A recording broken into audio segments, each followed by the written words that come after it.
Hi guys, and welcome back to my channel. So I'm your girl Kimmy Kim, and by the title you can tell that this is going to be my worst Tinder date ever. But before I get into the video, do make sure to subscribe to my channel, like this video, comment down below, and follow me on all social media. So let's get into the video. So it's been officially 2 months since Naim and I broke up, and we tried to work it out, but it wasn't working out. And yeah, and he's been MIA for weeks upon weeks, because I'm guessing wherever they are there isn't good Wi-Fi, so we haven't been speaking at all. The last time we spoke was an argument, so I guess that's officially done. So because of that, I joined Tinder, because I don't know, I felt like it's so difficult for me to put myself out there and to meet new people. Why not just join Tinder and see what it's about? My Jamaican friend, Caribbean YouTuber friend, actually told me about it, and because of that I joined it. So shout out to her. If you want to check out her channel, her link will be down in the description, because she's always lit like me. So yeah, so I joined Tinder and I started meeting a ton and tons of people. So it's been a week and a couple of days I've been officially on Tinder, and I've been meeting, talking to people, and seeing what it is. There's a couple people that I like to see, a couple people that I don't, and yeah, that's that.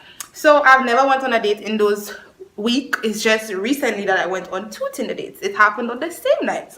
So the first one was actually a Nigerian, and I say after this, I say I'm sorry, I'm not talking to another Nigerian. I'm sorry, because I'm like, I want to put myself through this, because a lot of my friends also who are on Tinder had issues with Nigerian people. So I'm like, okay, this is not for me, but whatever. So I was speaking to him or whatever, and then he asked me to come out Saturday. That just passed. It's actually Monday. So I said, sure, okay, fine, I'll come out, And then I tell him that I'm bringing my friend. Now, I said I want my friend there. It's not that I didn't feel comfortable. I don't know, I just wanted somebody there with me. So at least it would be like a friendly meetup instead of like one-on-one, I didn't want that. So I told him I'm bringing a friend, and then he said, okay, he will bring a friend. So I'm like, perfect, that's great. So we reached to the to Rituals, where we were meeting them, and then we saw them, and then we went to the mall where I saw some DSC family. I told them to vote for me. And then because I'm running for the post of PRO, by the way, and then we came back to see them and we sat down. So when we sat down, we were talking, a little talk, and I found out that his friend goes to my school and that he saw me the Thursday. And I'm like, oh, okay, cool. What are you studying? Because he now starting mono in April, actually. And he told me he's doing computer information system. I'm like, I'm doing computer information systems. And we were talking about that, and he found out really cool that I'm a girl doing computer information system. I'm like, yeah, there's a lot of us and mono who are females doing computer information systems. Like, I don't want to do business. I want to do IT. So we were talking about that. And then we went over to Coconuts, where we were drinking some beers. So we all sat down, and the Tinder guy that I was meeting up for a date, sorry about the noise guys, started talking to my friend the entire night. Now I have no issue, with him talking to my friend. That's good. I wanted to get her groove, I have no issue with that. But I found it extremely disrespectful, and I will tell you why I found it disrespectful. At one point I asked him what was his birthday and what is his month, which is something I regularly ask people.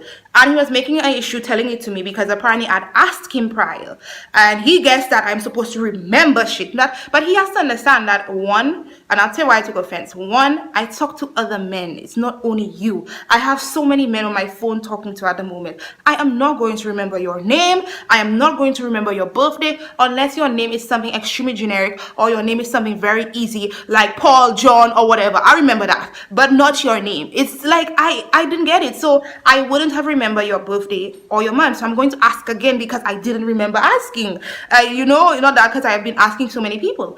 And the reason why I took offense is I have hypothyroidism, and it's something that I suffer with. And one of the symptoms is that you sometimes get short-term memory loss. So for example, let's say I'm thinking or searching something on YouTube, like how to do a sewing, and another thought crosses my mind. In a matter of 2 seconds, I already forgot what I was going to type in, and it has literally been so hard on me, because I have to literally sit there and think. Like, okay, Kimani, what were you thinking of? I have to literally ponder for 5 seconds, and it comes back to me eventually, and I go about my do. But I took offense to it because he doesn't even know that what I'm going through with hypothyroidism is causing memory loss, short-term memory loss. This is the first time that I'm actually saying it, that I have some short-term memory loss. It's not crazy, but it does happen to me where I don't remember some things. And, you know, of course, I'm not going to remember your birthday because it's not that you're somebody important in my life for me to remember your birthday. And like I said, I was talking to endless other men at the time, so I won't even remember anything. So then he said something about, she asked me this already, I'm sure by the end of the night she's going to ask it to me again. So I took offense because I say that I'm suffering with hypothyroidism. I'm going to take offense. So I'm like, so at this point, me and his friend and I are now the third wheel on the date. So we're the third wheel on the date. So at that moment, I stuck into my Caribbean YouTuber friends, and they were making jokes of it, saying, oh, how the guy created Tinder to pre my friend to talk to Kimmy friend. Yeah, so they were all making fun of it, and I'm like, okay, guys, whatever. So then what got to me was the fact that he asked my friend, what is she doing Saturday, next week Saturday? I was like,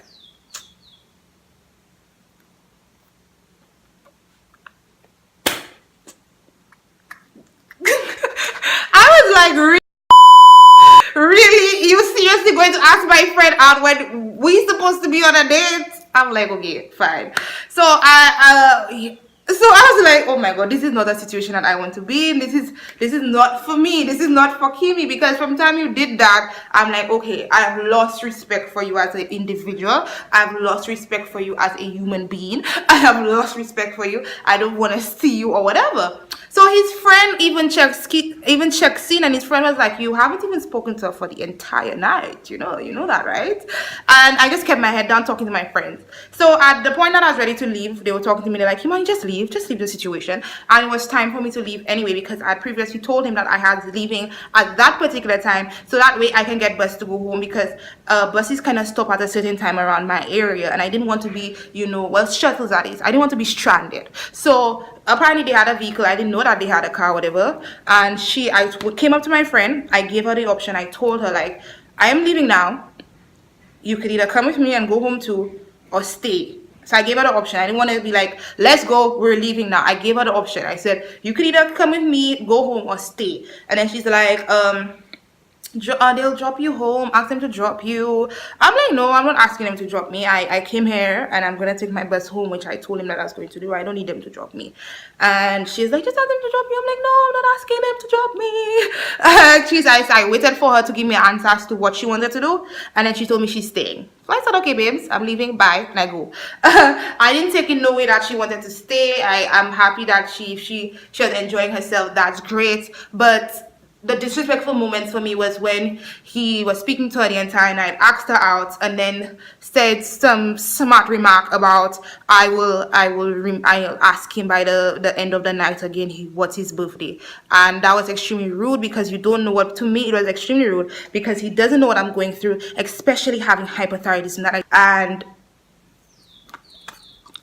like, I would have respected him more, to be honest, guys. I would have respected him more if he had just, like, it was a friendly date, like how it was in the beginning. Everyone just talking, having a conversation with each other. And, he told me that, hey, I'm really not feeling it, but I'm feeling your friend, or whatever. I would have respected him more. And I'm being serious. I would have respected him more. And anyway, I left my house. I left there and I went home. And that was the worst Tinder date ever. Because I've never had a Tinder date. And it was actually my first Tinder date. My first Tinder date turned out to be my worst Tinder date.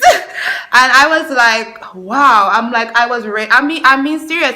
I was ready to delete Tinder, because that's my first encounter with somebody, and that's how it turns out. Is the rest of them going to be like this way? And my night was actually quickly turned around, by the way, guys, when somebody who I met on Tinder, who was happened to be in St. Lucia, messaged me and told me to come out. So it was like apparently a group of them, his teammates, were going out. So he's like, we're going to Rodney Bay, come out, I'll pay a taxi for you. So I'm like, okay. So I got dressed. I checked one of my friends. Or whatever, and I got up there, and Yeah, I met him. So I got up there and I met him, and then it was fun. We were all having fun. We were at Coconuts, then we went to the strip club where it was even funner. And you know, it was nice chilling with them. And then from there, I went home. And then they sent me, that was like 5 in the morning. Then he sent me another taxi to come to his hotel, his hotel room, which was cool. It was nice. By the way, guys, disclaimer, I didn't do anything with this man. Okay? I am not, I wouldn't say I'm not a whore, I have self-respect. It's just something that I don't do. But yeah, I ended up leaving there the next morning. Well, like probably in the afternoon, like 3 or 4, when my friend came and picked me up. She was in the area, so I said, just stop and pick me up. And then she picked me up, and then I left. So yeah, my night turned out to be even better. I was chilling, and in this hotel with this fine specimen.